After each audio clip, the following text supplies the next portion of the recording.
तो आज बड़ा मजा आने वाला है आपको ये टॉपिक समझते हुए, what is delimitation commission and controversy around. तो मेरा नाम अभिनव है और मेरे साथ आज आप बात करेंगे डीलिमिटेशन कमीशन के बारे में। सिर्फ इतना ही नहीं कि इसका मतलब क्या होता है, ये भी देखेंगे कि कॉन्स्टिट्यूशन जो है वो डीलिमिटेशन के बारे में क्या बात करता है। ये भी देखेंगे डीलिमिटेशन कमीशन होता क्या है, डीलिमिटेशन कब कब हुआ, हमारा संविधान जो है उसकी कितनी कॉन्स्टिट्यूशनल प्रोविजंस हमें कुछ बता रही हैं, रिलेटेड कॉन्स्टिट्यूशनल अमेंडमेंट्स क्या हैं, स्टेट के लिए कौन सा आर्टिकल बोल रहा है डिलिमिटेशन के लिए और सेंटर के लिए कौन सा आर्टिकल बोल रहा है। अब अगर डिलिमिटेशन के साथ कंट्रोवर्सी चल रही है तो हम इसको सॉर्ट कैसे कर सकते हैं, एग्जामिनेशन पर्सपेक्टिव से आपके लिए कौन सी चीज इंपॉर्टेंट है, कौन सी चीज इंपॉर्टेंट नहीं है, one citizen one vote one value क्या चीज है, लास्ट टाइम डिलिमिटेशन कमीशन कब हुआ था, कौन से साल तक इसको फ्रीज कर दिया गया है, कौन सा सेंसस की हम वेट कर रहे हैं कि जब दोबारा से हम डिलिमिटेशन कमीशन की बात करेंगे, एंड ऑफ कोर्स सारा प्रोसेस क्या होता है डिलिमिटेशन कमीशन को अपॉइंट करने का। So all in all complete package इस वीडियो में आप मेरे साथ समझने वाले हैं। And telling you this not the very first time, class में भी मैंने बहुत बार मेंशन किया है कि भाई डिलिमिटेशन कमीशन की जो डिबेट चल रही है इट बिकम्स इंपॉर्टेंट, और आज से नहीं चल रही है, काफी देर से चल रही है, and it becomes important for your prelims, it becomes important for your mains as well. लेकिन अभी हमारे पास तो प्रीलिम्स की डेट नजदीक है, तो we need to cover all those aspects जो प्रीलिम्स में पूछे जाएंगे। इसकी पीडीएफ मैं आपको टेलीग्राम चैनल पर शेयर करवा दूंगा, you need not to worry at all. सिर्फ आपको जो नीचे लिंक दिया गया है उस पर क्लिक करना है, एंड क्लिक करके आप टेलीग्राम चैनल ज्वाइन कर लेंगे, you will get the PDF of this delimitation commission and the controversy, actually the solution जो मैं प्रोवाइड कर रहा हूं आपको। मैंने तो क्या प्रोवाइड करना है इन द सेंस, जो एक्सपर्ट्स या स्कॉलर जिनकी बात हमें एग्जाम में लिखनी है वो क्या कहते हैं कि हमें कैसे इसका सॉल्यूशन निकालने की जरूरत है। Okay, controversy surrounding it in the sense के सदर्न स्टेट्स क्यों शोर मचा रही है डिलिमिटेशन के regarding, what is the problem with the southern states. वो कहते हैं हमने पॉपुलेशन को कंट्रोल किया, क्या उसकी सजा दोगे हमें, and why this is beneficial अगर नए सेंसस के बेस पे दोबारा से हम सीट्स की रीडिस्ट्रीब्यूशन करते हैं फॉर द हिंदी हार्टलैंड। तो ये सारी चीजों के बारे में डिस्कशन करेंगे in this video. So guys, what is delimitation commission and controversy around.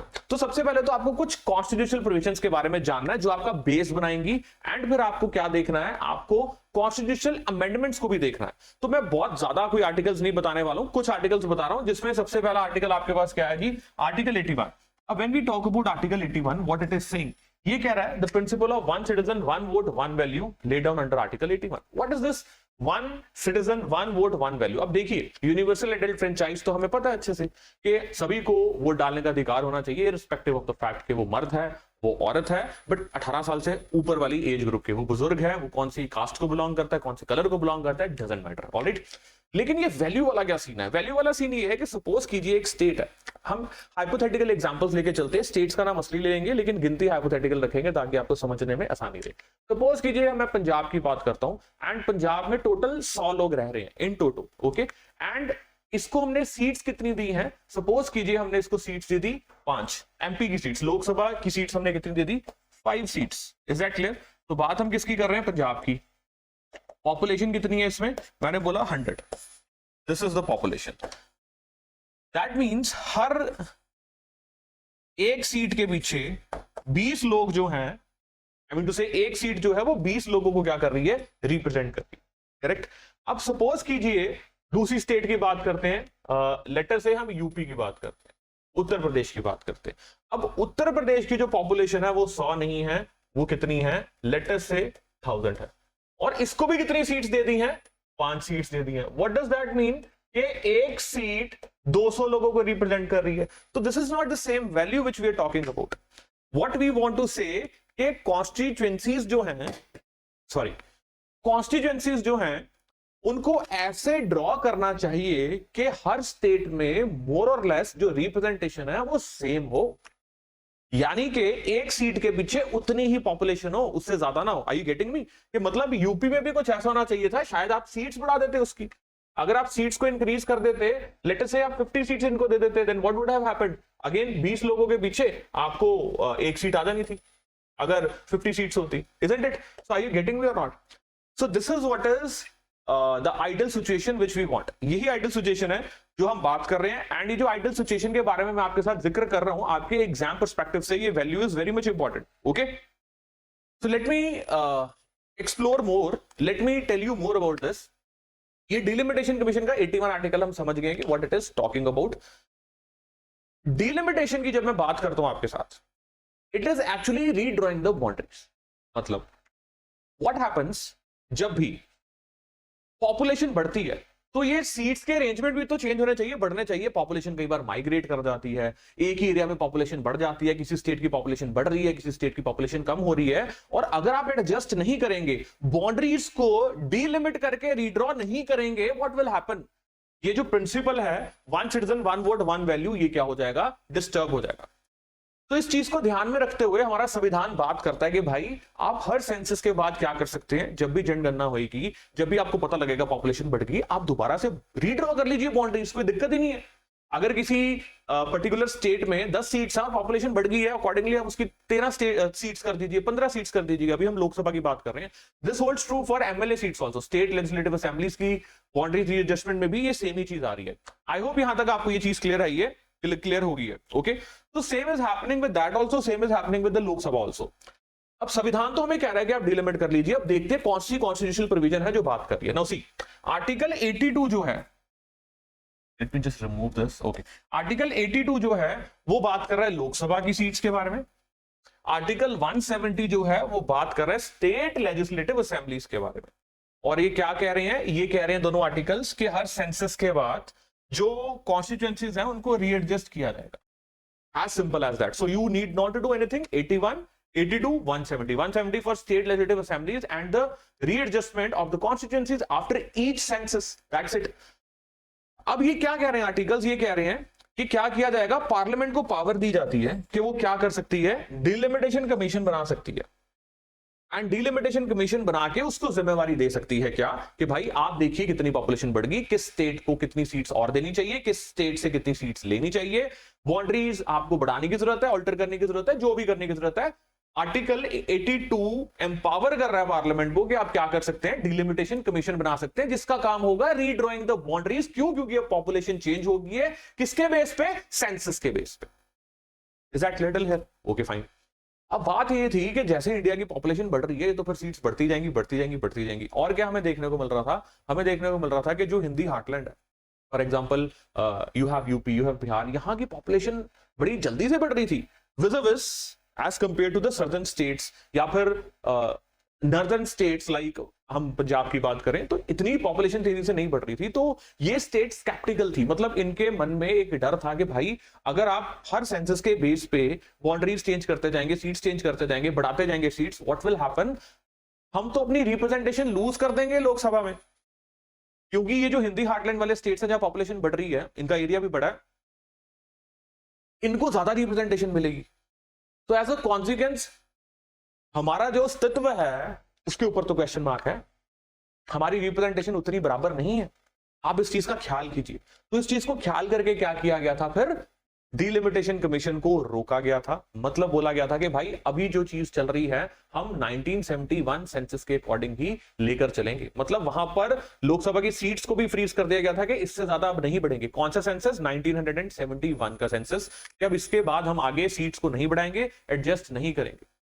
Okay, अब देखते हैं कौन से साल तक किया और फिर कौन सी अमेंडमेंट आई. Okay, I hope it is clear till here. अब देखिए 42nd अमेंडमेंट आई जो मैं बता रहा था. इसने क्या किया, फ्रीज कर दिया नंबर ऑफ सीट्स टिल 2000 तक बेस्ड ऑन 1971. जब नॉर्थ और साउथ स्टेट्स की बात शुरू हुई तो उन्होंने कहा, पार्लियामेंट ने सोचा कि बात बिल्कुल ठीक है, ये पॉपुलेशन कंट्रोल मेजर्स कर रहे हैं, हमारे मुल्क को पॉपुलेशन कंट्रोल करने की जरूरत भी है.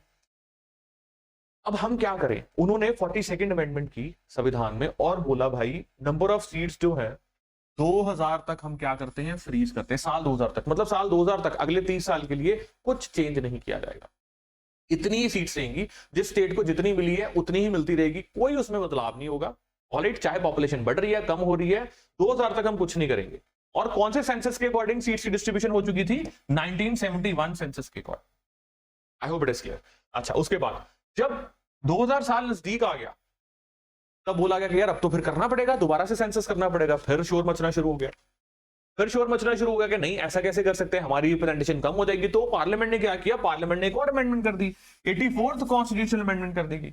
एंड उसको फर्दर फ्रीज कर दिया 2026 तक। पहले 2000 तक फ्रीज किया था ना, सन 2000 तक, अब 2026 तक फ्रीज कर दिया, जो अगले साल आने वाली है डेट।